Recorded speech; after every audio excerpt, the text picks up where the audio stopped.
met Sienna in the most ordinary way, nothing cinematic or out of the blue. At the time, I was working as an IT security analyst at a mid-tier tech firm, and she held a junior marketing role just across the street. Every afternoon, a food truck would park near our offices, and it became a shared ritual of sorts. We'd find ourselves in line, exchanging light banter that started as passing pleasantries, but quickly grew into something warmer. Sienna had a way about her, witty, outspoken, and laced with a biting sarcasm that made conversations with her feel electric. She was bold, unapologetically herself, and before I could name it, I was drawn in. 2 years later, we were married. Ours wasn't a life of extravagance. We didn't travel to exotic places or live in some luxury high-rise. But our small, cozy apartment felt like home. I took care of the essentials, paid off the mortgage, handled dinner most evenings, and supported her fiercely when she decided to go back to school for digital marketing. In truth, I often believed in her more than she believed in herself. When she landed a promotion to brand strategist at a well-known cosmetics brand, I was genuinely proud. She called me from her car the moment she got the news, her voice practically trembling with excitement. She spoke of her new boss, Damien, who had been instrumental in pushing her to apply. He'd championed her, she said. I had no reason to question it. I trusted her fully. But over the following months, subtle changes crept in. She started returning home much later than usual. Not just caught in traffic or tied up in meetings, some nights she'd stroll in well past midnight. Her explanations were always ready. Meetings that ran over last-minute project deadlines, product launches. When I asked for more details, she brushed off my concerns. If I probed further, she'd accuse me of being paranoid or unsupportive. Her tone made me feel like the villain for simply asking. Then came the night everything cracked open. She was in the shower. Her phone left on the bedside table lit up. A message popped up from Damien. I can't stop thinking about how you looked at me this morning when you left. My breath caught. My hands trembled as I scrolled through the thread. What I found wasn't vague or open to interpretation. It was raw, direct, and shameless. Weeks of intimate messages, confessions, laughter at my expense, comments about how she could never return to a small life after being with him. The betrayal was complete. When she stepped out of the bathroom and saw me holding her phone, there wasn't even a flicker of guilt in her expression. No panic. No remorse. Just this cold, blank detachment. She sighed, almost annoyed, and said, "I'm sleeping with my boss.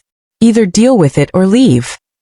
She may as well have been talking about a broken appliance. I didn't yell. I didn't fall apart. I simply nodded and said, "All right." She mistook my calm for surrender and smirked, probably thinking I'd crawl back in due time. But I looked her squarely in the eyes and said quietly, "You'll understand what that means soon." The next morning, I called in sick to work. I wasn't sick, I was focused. With over 15 years of experience in cybersecurity and a strong professional network, I had tools and knowledge most wouldn't dream of using in personal matters. But this wasn't just personal. This was about principle.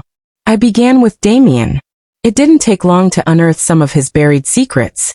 Hidden accounts, shell companies, bribery trails, falsified transactions, and shady dealings linked to his business relationships.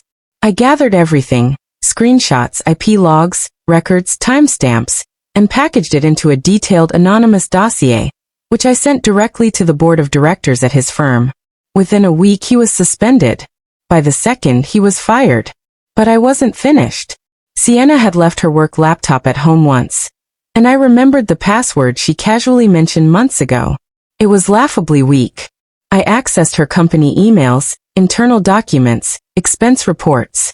What I found connected her to Damien's misuse of company funds, lavish weekend trips disguised as business expenses, bookings for hotels that coincided with the very dates mentioned in their texts. 4 trips stood out, all marked as official travel, all fabricated. I sent everything, clearly organized and backed with evidence, to her HR department. They didn't waste time. By the end of the day, she was out. That evening, she walked through the door looking like someone had torn the ground from beneath her. Her mascara was smudged, and her hands trembled. "It's all gone," she whispered. "Damien won't even return my calls." They're saying I might be blacklisted. I looked at her for a long moment before replying. Accept it. The next morning, I packed my belongings and left. No drawn-out fights. No theatrics. Just the quiet closing of a door behind me.